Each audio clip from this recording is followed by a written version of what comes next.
untuk selalu memeriksa diri mengenai ukuran-ukuran moral yang baik dan yang buruk, yang benar dan yang salah.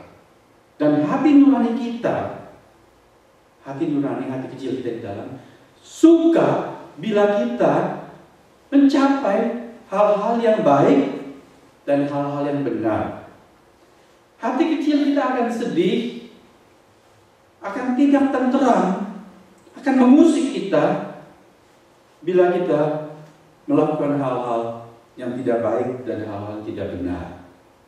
Bila kita menggunakan kata-kata kita, kata-kata yang tajam, tidak bijaksana, melukai orang lain, melukai suami, melukai istri, melukai teman, melukai saudara, kita bisa terbentuk menjadi satu pribadi yang cuek. Emangnya gua pikirin masa bodoh, biarin dia tahu rasa. Kita bilang begitu di mulut kita. Kita berpikir demikian dalam pikiran kita, tetapi hati kecil kita tidak memuji kita. Di malam yang sunyi, kita akan gelisah. Lalu orang bisa menekan nuraninya, berkata, gua nggak peduli, biarin dia. Begitu, lama-lama hati nurani kita mati. Tetapi sebetulnya kita tidak sejahtera. Saudara perhatikan, kalau kita seperti begitu, kita menjadi orang yang murung. Ya, nanti kita uring-uringan sepanjang hari, anak tidak tahu apa-apa kita marahin. Atau dalam keluarga rumah tangga mendadak sesuatu kita marah-marah terus. Mengapa? Karena hati kita tidak happy. Ada apa? Ada dosa yang belum diselesaikan. Dosa apa? Dosa kata-kata yang tidak baik, yang tidak bijaksana. Apakah itu mempengaruhi kesehatan kita? Of course akan mempengaruhi kesehatan kita.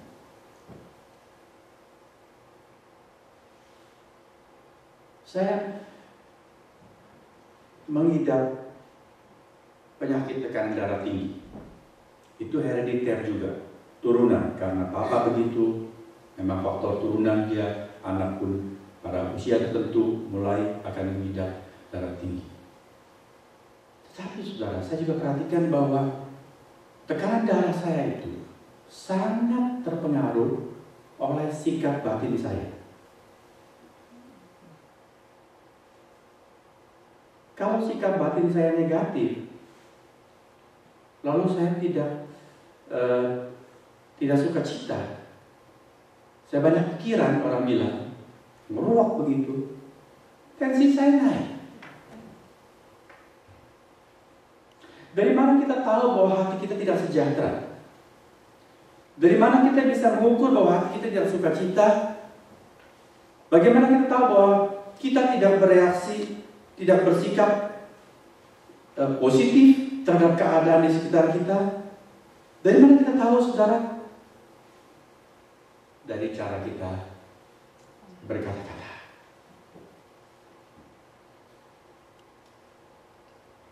Tuhan Yesus berkata, dari perbendaharaan hati yang baik akan keluar kata-kata yang baik.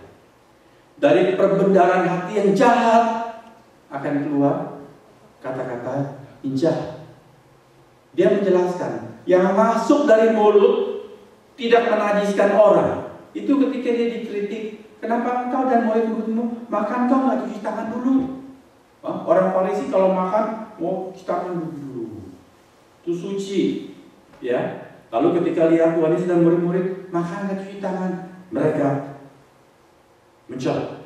Tuhan bilang, yang masuk ke mulut itu nggak menajiskan orang, tetapi yang keluar dari mulut itu yang akan menajiskan orang. Lalu mereka bilang, maksudnya apa? Murid-murid waktu pulang tanya, Tuhan maksudmu apa? Iya, kata Tuhan, yang masuk dari mulut, Tuhan katakan akan dibuang ke belakang. Oke? Dibuang ke kamar kecil, udah. Tapi yang keluar dari mulut itu adalah ungkapan isi hatimu. Kalau hatimu baik, keluar kata-kata yang baik dan suci. Hatimu tidak baik, keluar kata-kata yang jahat. Tidak bisa disembunyikan, saudara-saudara.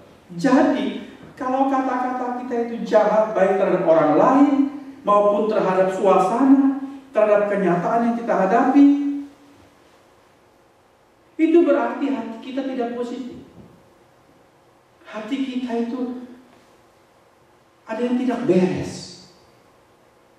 Dan dia akan mengganggu kesehatan kita. Oleh sebab itu Petrus mengutip Mazmur 34, diwahyukan oleh Roh Kudus. Dia menulis, siapa yang mau mencintai hidup, mau melihat hari-hari baik, harus menjaga lidahnya terhadap yang jahat. Oh, saudara-saudara, kita harus belajar banyak mengenai soal ini. Hidup tidak selalu lancar. Ada beban-beban berat menekan. Ada orang-orang yang tidak menyenangkan. Ada pengalaman-pengalaman getir. Ada harapan-harapan yang tidak tercapai. Bagaimana kita menyikapi? Bagaimana kita berkomentar? Itu menentukan apa kita akan sehat atau tidak. Belajarlah mengucapkan kata-kata yang positif. Keadaan tidak positif, tapi kita tahu Allah itu selalu positif. Dia memberkati kita. Dia memberikan kita kekuatan untuk menghadapi segala keadaan. Maka kita tanggapi dengan positif. Hari hujan, kita tanggapi apa? Wah, hujan. Atau kita mengucap syukur, California kering luar biasa. Hujan lama. Puji Tuhan, terima kasih. Tuhan tahu kebutuhan kita. Ya, jangan bilang, wah hari ini cuaca tidak seperti yang kita harapkan. Selalu mau seperti yang kita harapkan aja. Saudara, tidak bisa hidup seperti itu. Ada seorang petani, dia kecewa karena tahun ini musim tidak baik, hasil tidak terlalu baik, tidak banyak seperti yang dia harapkan. Lalu dia bilang kepada Tuhan, Tuhan berikan aku kuasa untuk mengatur kapan mau hujan, kapan mau panas. Oke. Dan menurut kisah tersebut, dikabulkanlah kerinduan si petani itu. Maka dia mengatur kapan mau panas, kapan mau hujan. Kalau dia sedang menanam, dia mau ada hujan dulu. Habis itu dia mau panas supaya tanamannya tumbuh. Tuhan izinkan dia lakukan itu. Di akhir musim, waktu panen, hasilnya gak karu-karuan. Jauh lebih sedikit, bahkan buruk sekali, membuat dia hampir bangkrut dibandingkan dengan ketika dia mengeluh oleh sebab musim yang menurut dia yang lalu kurang baik. Waktu dia evaluasi, dia bilang, kapoklah aku, lain kali gak mau lagi. Mengapa? Aku lupa untuk mengatur angin. Oh, ya, dia ngatur hujan, dia ngatur panas, dia lupa mengatur angin, sehingga tidak ada penyerbukan di ladangnya. Karena mesti ada angin yang menerbangkan serbuk-serbuk sehingga terjadi pembuahan, betul? Ya, saudara lihat itu satu kisah orang yang bijak mengubah kita seperti itu. Untuk memperlihatkan, marilah kita mengucap syukur atas apapun yang Tuhan izinkan kita alami, sebab di dalamnya pasti ada yang baik. Hari ini kita menyanyi, coba ada berapa lagu kita pilihkan tadi. Ada waktu di hidupku pencobaan berat mendekat. Kita berseru, mengapa ya Tuhan? Nyatakan kehendak-Mu.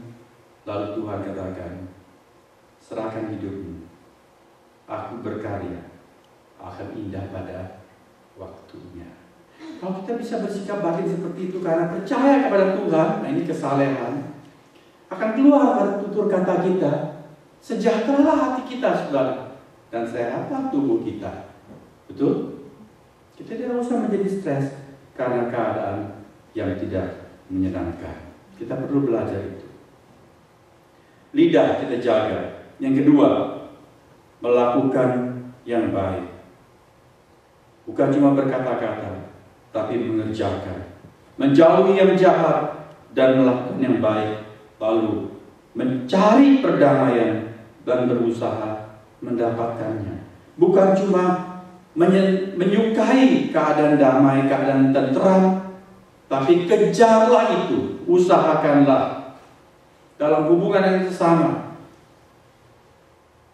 Di dalam surat Roma pasal 12, Rasul Paulus berkata, jikalau hal itu tergantung padamu, hendaklah kamu mengusahakan perdamaian. Saudara, dalam interaksi dengan sesama, di dalam keluarga, dengan teman, kadang-kadang ada gesekan. Itu wajar. Telur, kalau ditaruh dalam satu keranjang, pasti mudah bentek. Betul? Kalau cuci piring cuma satu, itu biasanya utuh. Tapi kalau cuci piring, campur gelas, campur mangkok, gampang ada yang terbentur lalu retak. Itu normal, saudara-saudara. Dalam kehidupan bersama, kalau ada gesekan, ada goresan, itu wajar.